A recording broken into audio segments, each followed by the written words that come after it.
Two recent books frame this future from different angles. Kurzweil's The Singularity is Nearer and 404, Reality Not Found, by an author who writes as the Lost Wanderer. They both ask what happens when brain-computer interfaces and general-purpose AI become ordinary.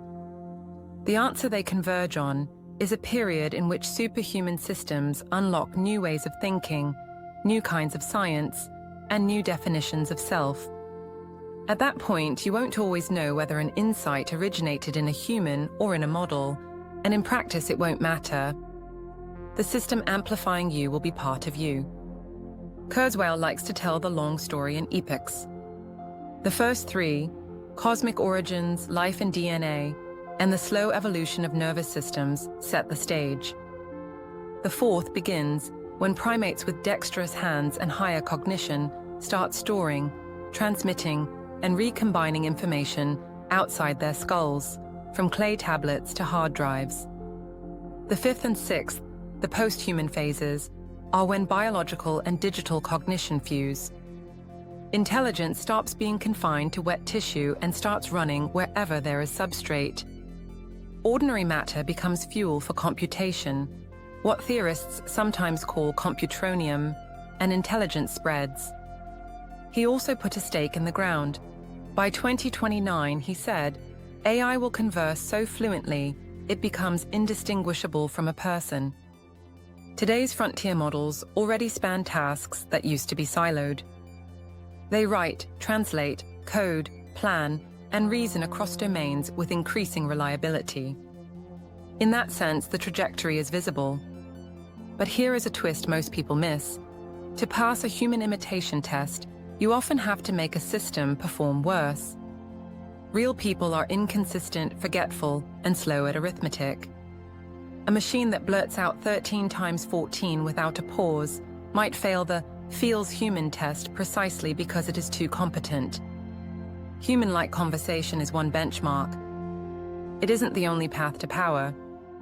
Insisting that AI think like us can even be a trap. For 40 years, researchers tried to codify common sense in explicit rules. Children with muddy shoes track dirt. An egg teetering at the table's edge will fall.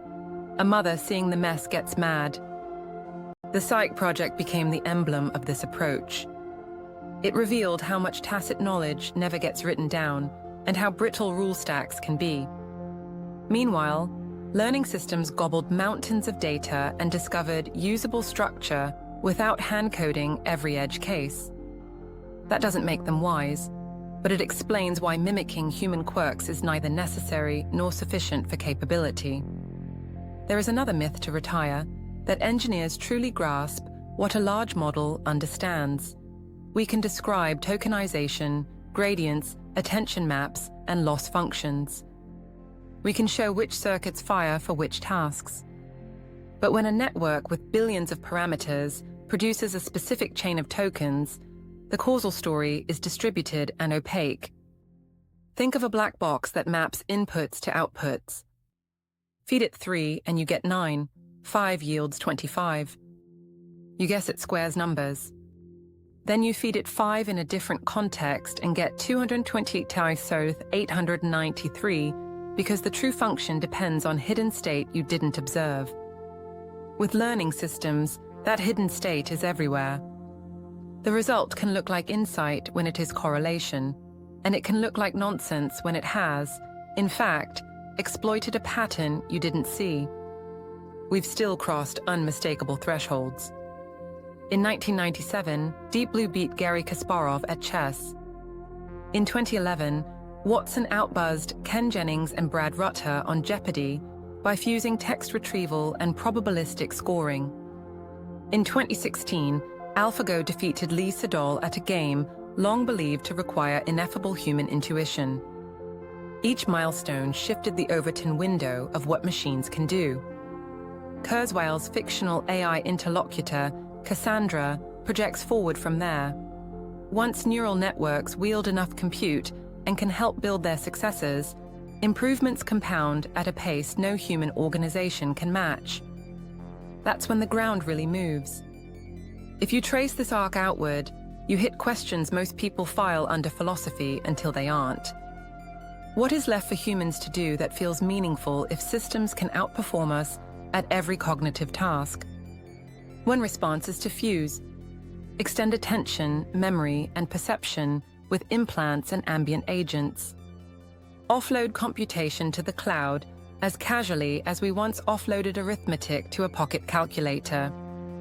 Neural interfaces are still crude, but hints exist. Neil Harbison's implanted antenna transduces color into sound, giving a colorblind brain a new sensory channel. Decades ago, Kevin Warwick used a chip in his arm to interact with doors and devices by proximity alone.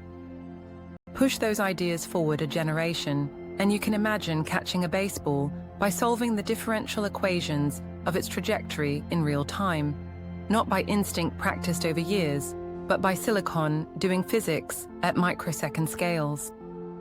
At some point, athletes become cyborgs, then workers, then students, then retirees. The change won't feel like a switch flipping. It will feel like the world getting a little easier each quarter, then each week, then each day, until you can't remember what it was like to carry your mind alone. Not everyone welcomes that. Some people will opt out. History suggests they won't disappear overnight. Humans are endlessly adaptive. But the direction of travel is clear. When evolution needed a bigger cortex, it took hundreds of millions of years. When engineering wants more cortex, it buys more bandwidth and prints more chips. What biology did slowly, technology does on demand. Alongside all this, stranger stories circulate.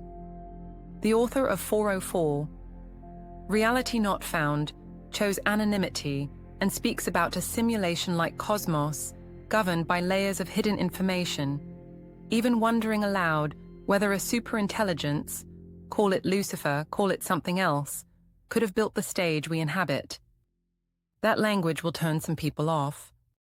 But even if you strip away metaphysics, we are already building worlds that blur the line between the real and the rendered. As virtual spaces become persistent and indistinguishable to our senses, the question, what is real, stops being rhetorical. Michio Kaku has asked whether the universe itself is computable, whether the code under the pixels goes deeper than physics. You don't have to buy the strongest version of simulation theory to see why these questions feel less abstract every year. There is a more pragmatic caution hidden in the Lost Wanderer's anecdotes about uncanny predictions and whispered lists of names. If an AI can describe tendencies that happen to line up with outcomes, that doesn't mean it reasoned its way to truth. It might have interpolated from patterns and data you haven't seen. Real foresight is specific, risky, and falsifiable. Saying the next pope will be younger, tech-savvy, and ecumenical is safe.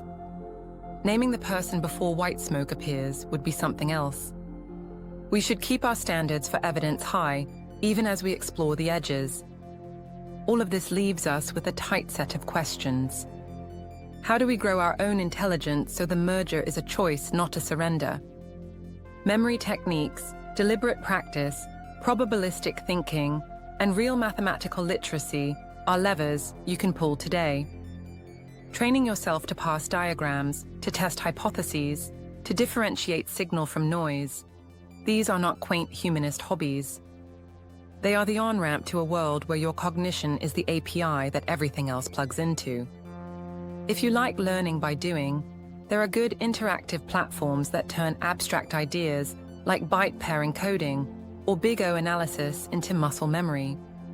Use them. 10 focused minutes a day compounds. Step back and the picture resolves. We are likely to see AI systems improve other AI systems. We are likely to see interfaces that make a phone feel clumsy and a keyboard feel antique. We are likely to see intelligence become a property of our environment the way electricity is now, ambient and taken for granted. In that setting, meaning will not come from outperforming machines at their strengths. It will come from choosing goals worth automating, from building communities and institutions that aim those tools at human flourishing, and from keeping a clear eye on what we refuse to delegate. conscience, accountability, care. If we are headed toward a world where the boundary between human and artificial intelligence blurs, then the work is twofold. Build the systems that deserve our trust, and build the selves that can use them without being used. The singularity, if it comes, won't arrive as a single day circled on a calendar. It will arrive as one more update, one more implant, one more habit you adopt, because it makes you a little more capable. One morning, you'll catch yourself thinking with a tool that didn't exist last year, and you'll wonder when the merger began.